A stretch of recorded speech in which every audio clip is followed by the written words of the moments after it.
अवघ्या महाराष्ट्राचं लाडकं दैवत असलेल्या विघ्नहर्ता गणरायाचं बुधवारी आगमन झालं।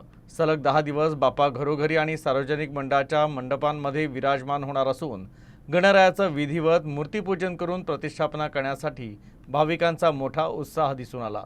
अकोल्यातही बाजारपेठांमध्ये लगबग दिसून आली।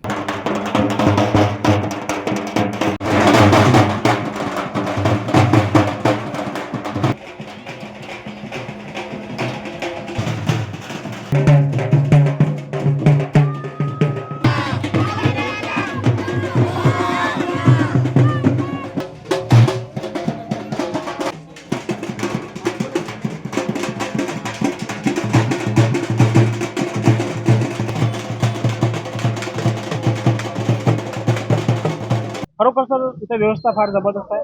मॅनेजमेंट कुठल्याही प्रकारचं असं गोंधळ नाही आहे आणि पार्किंगची प्रशस्त व्यवस्था आहे। म्हणजे पोलीस प्रशासन ट्रॉफिक प्रशासन फार जबरदस्त व्यवस्था आहे आणि मार्केट पण छान आहे, मूर्त्या पण छान आहेत आणि घरामध्ये जल्लोष पण आहे। माझी मुलगी सकाळीच मला म्हटली मूर्ती घ्यायची असाल सोबत, ठीक आहे, जबरदस्त मॅनेजमेंट आहे सर आणि कुठल्याच प्रकारचा काही प्रॉब्लेम नाही आहे। आज बाप्पाला तुम्ही घरी नेणार आहात, कसं वाटत आहे? फार खुशीच आहे सर। लहानपणी मला आठवते मी उभ्या खेड्या गावाचा लहानपणी आम्हाला फार म्हणजे असं पाहायला नाही भेटलं, म्हणजे आज हे आनंद पाहायला भेटू आला।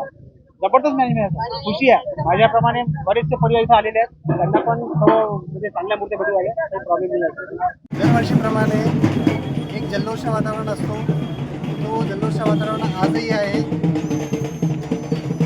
आणि खूप आनंदाचा दिवस आहे, खूप आनंदी वाटत आहे। दरवर्षीप्रमाणे लोक या दिवसाची खूप आतुरतेने वाट बघत असतात